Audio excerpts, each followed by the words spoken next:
Abusuafo me mo bibia kwa ba leba GC and page so meeting at the adwoa searching mesero na wa subscribe to my channel me a notification bell no so for more news. Floating voters and omo ekase na omo nsema omo kai na ne se omo beto aba ede ama NDC ama yokuo ne party anka no beto aba ede ama NPP for no because enye no NPP for omo eba power Ghana maina ninya omo so mfaso na adofo floating voters nkrofo bia omo ni NPP anase omo ni NDC omo de party bia omo betimi decide on it anase ebo omo adwumi bia no omo tumi eto ema omo ne nim se Ghana hanom party a ajihi wa ha eye party akese a yetumi to aba ede ema omo every 8 years bia NPP na NDC na sesi no NDC for na omo opposition na NPP wo power his excellency na adodanko akufado omo pani a oye Ghana nyina ye man pani na esan se NDC for omo opposition na next year 2024 ye ba beto aba no mpese omo benti no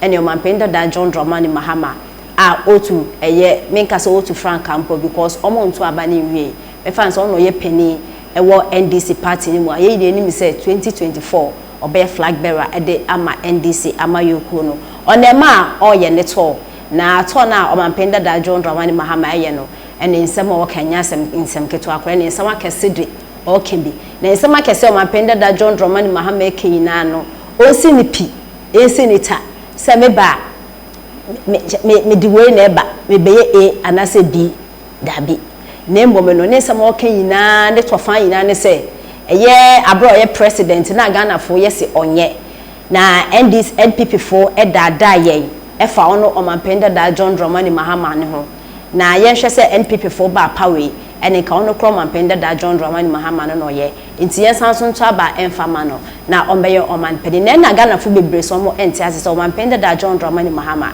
sisi eto ya wukoi na wonyema wo ye nyina chese wo na oba be flag bearer 2024 ubetimi edi NDC amayoku no eni na sisi edem pa na wo ka kire yen wa wo nka sa wo ba wo beye sei na wo nemu na wo to ayampia na odinani akokirem wo Eastern region so menya ne campaign to na ne nsem o Kenya sem keto akora o se NPP fo akohwefo omo ye professional liars afen so Ghana ye hia resetting remote ni minim sa akoto ba bi o mampende da John Dramani Mahama se yemfa remote ni sanso fama no nombe ombe chinchim Ghana na yeda amembu no ma his excellency na nadodan kwakufu ado no ogira bebi ogina ono ntumi nkwana nim ntumi mba nachi reverse nanim kura do ko kakra bi enkani na reverse nko obaji stia ne efi o mampende da John Dramani Mahama ni nsemi no o mampende da John Dramani Mahama so ni bebi anana do sisi o distia ne ko so ode fa benkum ode fa nimfa o mampende da se na do odi stia kai konya accident na do se da mente stia na mekrem ena oni odi yenkrem ma ye ko 8 years Ghana ho kira ya fem no yankopon no nimti o mampenda da John Dramani Mahama se yensanso emfa akoya no enhyenensa na oba besesa Ghana kra within 4 years na oba neno ena floating voters e kire o se Ghana hia resetting na wo say the late John Fifi Evans Atamels eka wo ho a wotwa 8 years ale papa bempa na mutimi ma Ghana wentimi anya hwe nti yensanso ento aba ne enfema na wombese o man Ghana kra na wo ye obae no yenim de obaye na NPP so ba so yenim de o ma baba ye nti enye kra no enye covid na ahokyira aba anka floating voters no echesenka NPP far better nti no 2024 de omo de NPP na ekonte wampenda da John Dramani Mahama ontumi da kra na do fe nti ensema floating voters de etuya onim me de me floating voter de nka me hu ne parasenka and this is the new person, a fresh face by anka me beto man but for Mahama de ye hu ne da na obedi so ne hu de see until there's no need for us yes how the Mahama be back. Okay, Mate, me that say good morning. KT, good morning. Idiade Francis from Sefioso. Rakwame, the Amampani that air king. Ono a contradicting. Voice note in your fa.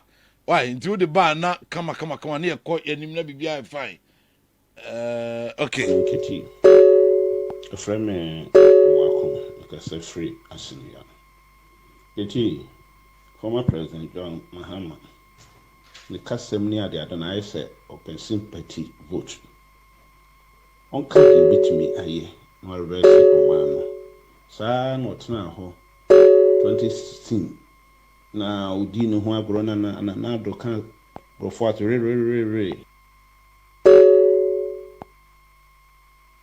Okay, Mate, good morning. Hello, Kwame.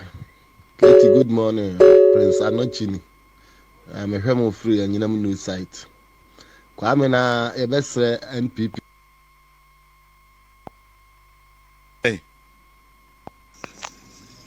Hello, Katie. Good morning. Kwabra Frimponi, because I feel chronom. Mahama de nu na hini no wetitin. Obia nu ha osuru no. Yensuo ne kapre. Abale na mo se mo fare ma. Nti won de womla, wo be repoto, wono ayem. Yo Mate. Ode waka Mate, me da wase. Se ode enso aba. Good morning. Thank you, good morning. Yeah, Pau Neo, me kase freedom go to atwomampo no. Thank you.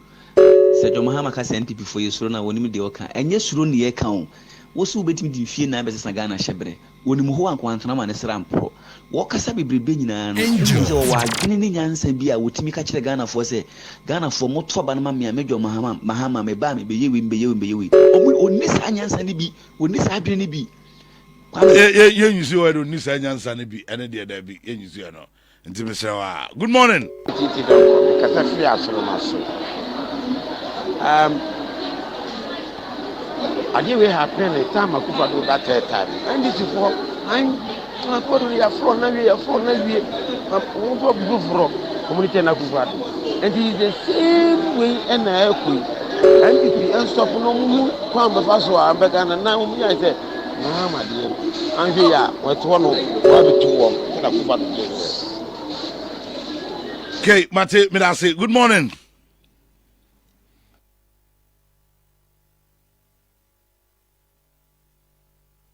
I say NPP for through no NPP for through John Mahama pa almost through no na mo na mbetire nipa yen fa nemra John Mahama ono ana beba NPP for most through e kawo because freedom na say abane de obi ansuru Mahama and so be ne den na do aye ne second term media so wale mienso so wale mienu o be ne so di so no ba bi na aye bi nteja e beto ma ne sa Mate. Kwame, good morning. Otini. Angel. Chia ne say ya oni makunyina. Na panyi dada Dramani Mahama sama working. Say ohia so be reset Ghana. Ye reset ade ade na eze. Also 4 years ababa bi wintimi mfanya hwiu. Ne say ne kwanze de shawonsa. O kan up kwa asema say NPP abiding crofo okay. O time obi chira de 2 years. Which we are 3 months, and so can I say because